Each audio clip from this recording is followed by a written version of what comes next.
Ah, ah.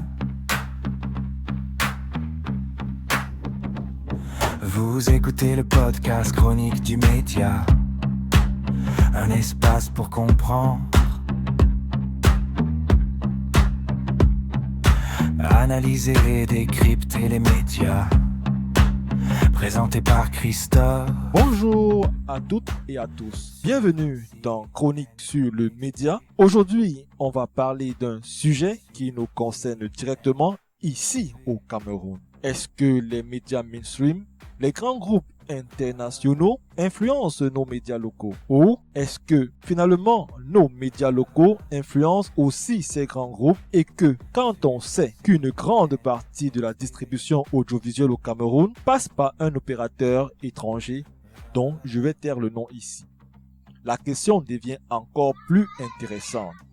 It was all lies, they didn't know the truth. It was all lies, enemies of progress. Voyons honnête, quand un grand groupe contrôle la distribution, il ne contrôle pas seulement des câbles ou des satellites, il influence aussi le marché. Parce que pour exister, une chaîne locale doit être distribuée. Et pour être distribuée, elle doit respecter certains standards techniques, commerciaux, parfois éditoriaux. Les chaînes locales adaptent leur format. On voit apparaître les mêmes plateaux modernes, les mêmes débats, les mêmes rythmes d'information. Même la manière de raconter l'actualité peut être influencée. C'est une influence structurelle. Ce n'est pas toujours visible, mais elle est réelle.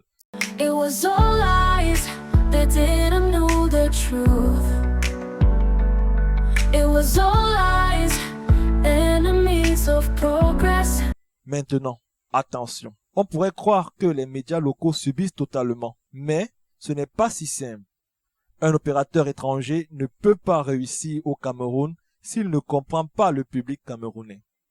Les téléspectateurs veulent des contenus locaux, des visages qu'ils connaissent, des débats qui parlent de leur réalité, dont les plateformes étrangères sont obligées de investir dans les productions locales, diffuser les chaînes nationales, valoriser les contenus africains. Autrement dit, les médias locaux influencent aussi la stratégie des grands groupes. Parce que sans contenu locaux, il n'y a pas d'audience locale. La vraie question, ce n'est pas seulement qui influence qui. La vraie question, c'est qui contrôle l'infrastructure. Quand la majorité de la diffusion passe par un seul opérateur, cela crée une dépendance économique. Mais, en même temps, cet opérateur dépend du marché camerounais. Il y a donc une relation asymétrique mais réciproque. Le pouvoir technique est d'un côté, la légitimité culturelle est de l'autre. Alors, domination ou influence mutuelle? Je dirais les deux. Les médias mainstream influencent les médias locaux par la structure, l'économie, les standards. Mais les médias locaux influencent les médias mainstream par la culture, l'audience et la légitimité sociale. It was all lies, they didn't know the truth.